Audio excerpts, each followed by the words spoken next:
Hi everyone, I'm really excited to be presenting this collection today, A Global History of Epidemics, 1800 to 1970, which is due to publish in May this year. So this collection offers a unique insight into the changes in reactions, responses, medicines and treatments of infectious diseases, including major epidemics and pandemics that occurred across the 19th and 20th centuries.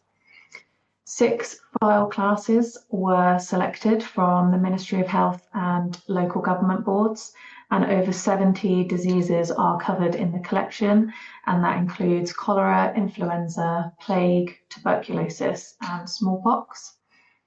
Most diseases can be seen on both a localized and global scale in the collection, and whilst the collection does focus upon outbreaks and disease control across the British Empire from various sources, including consular staff, the spread of diseases across the wider globe are also documented.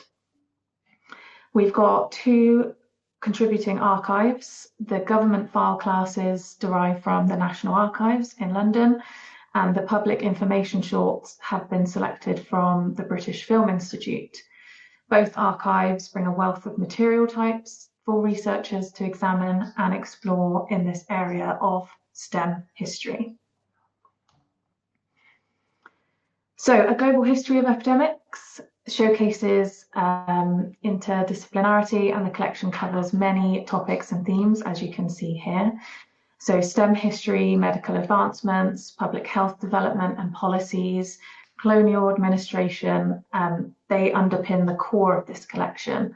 But other themes that are apparent within the material provide a rich social history by presenting the lived experiences of individuals from various communities and social statuses, social backgrounds across the timeline.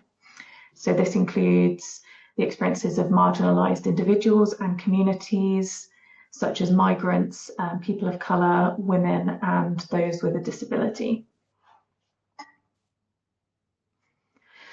The material types held within the collection offer researchers the opportunity to apply a critical lens when examining the colonial influences that informed this period of history. For example, the management of infectious diseases, which played a pivotal role in shaping public health policies.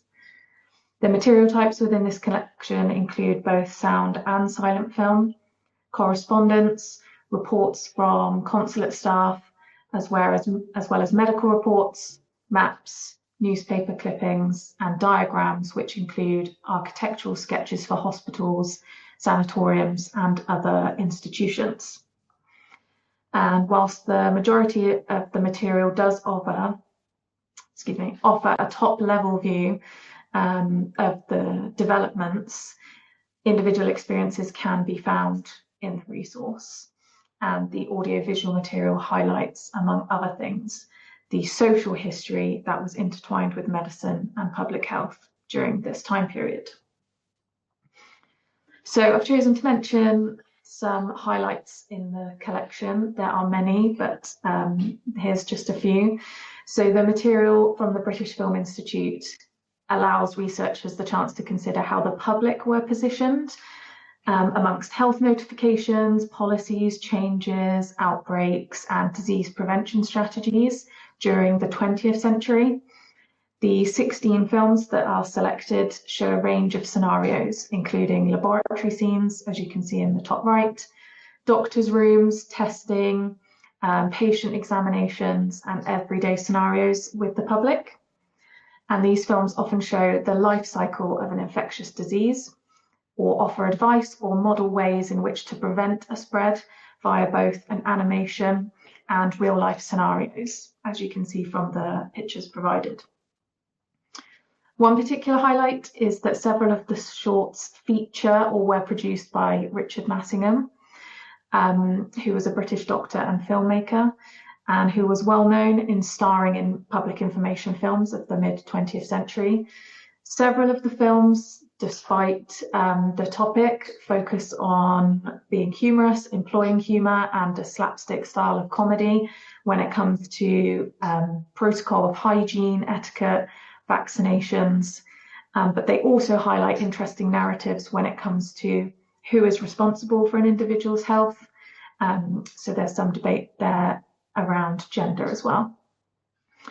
And another interesting public information film is the only film to be wholly animated, which is at the bottom of the slide there. This was released in 1990, and the film informs viewers about general hygiene practices and appears to have a much younger demographic than some of the other films in the collection.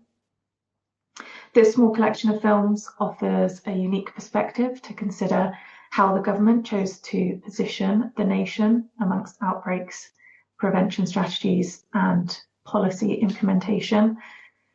And as a whole, this is a very exciting and important collection, and we are looking forward to its publication in May. Thank you.